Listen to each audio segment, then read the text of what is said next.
Hey guys, Mike Perlman here for Techno Buffalo, and before I jump into the review for the Panasonic Lumix DMC FZ47, I wanted to wish you guys a happy Valentine's Day, and I even wrote you a Valentine. Roses are red, violets are blue. You guys are the best darn subscribers on all of YouTube. Buh.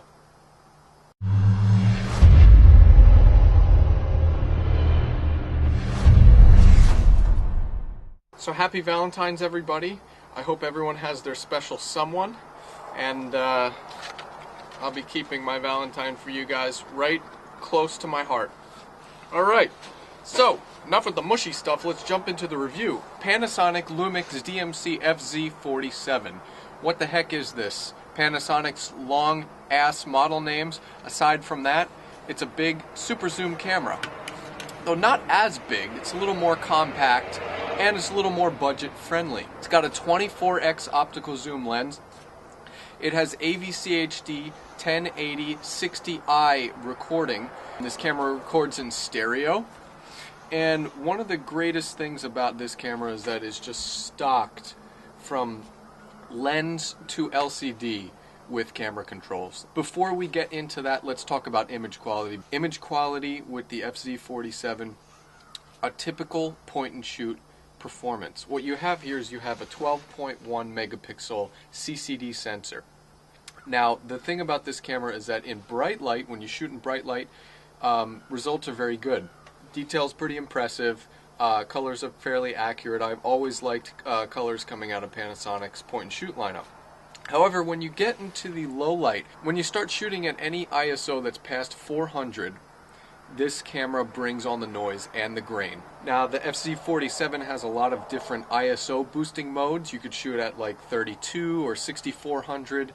Please don't use those modes. It's just going to be a pixelated, noisy, grainy mess. The same thing happened in HD video mode. Bright light, very impressive for a point and shoot. Low light, anything past ISO 400, 800 started to be a noisy mess. Check out my review on our site. I shoot at ISO 6400 in video, and you get a taste of that grainy noisiness. So that's the major drawback to the FZ47. Now, when we talk about design and we talk about features, we're talking about a whole different ballpark. This camera offers a lot more than many cameras in its class. First of all, the design. Button layout, super easy to race around and get to things. ISO levels right there. Self-timer is right here. We've got a function key. We've got a control wheel in the back that you could actually depress to click and select different options. We've got a big mode dial here. We've got HDMI mini port here. Designated video record button. So this camera on the outside strewn about with manual controls and external controls. Very impressive. Now, as far as shooting features on the FZ47, I don't even know where to begin. Let's start with the zoom. 24x optical zoom with power OIS. This is Panasonic's image stabilization system. Optical image stabilization is one of the best in its class. So what that means was I was able to zoom all the way and still keep the camera fairly steady. Now, the FZ47 at full resolution is kind of slow. It can capture 3.7 frames per second, but when you go down to the sports modes and the high burst modes, you can actually capture a higher frame rate, or I think it's around 8 or 10. As far as manual controls, you have a shutter speed that goes all the way down to 60 seconds, and that is a big benefit, and I'll tell you why. You can actually set it on a tripod, do a long exposure shoot, then you don't have to worry about the the poor ISO performance. The FZ47 also offered a lot of creative modes and creative digital filters, and the good thing was in video mode I could actually take advantage of those digital filters, and I could shoot using pinhole or expressive mode.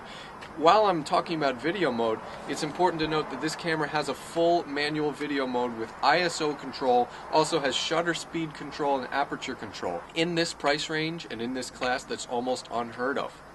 So overall, the Panasonic Lumix DMC FZ47 is stocked with features and has a great external control.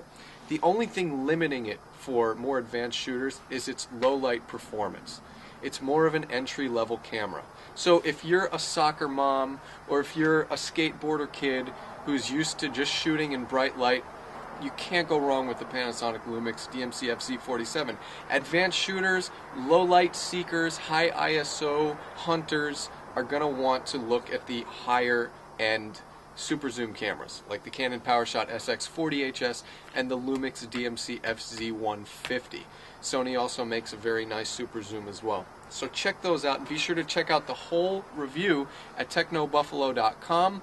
I'm Mike Perlman. I hope you guys have a lovey-dovey Valentine's Day, and I'll see you guys later.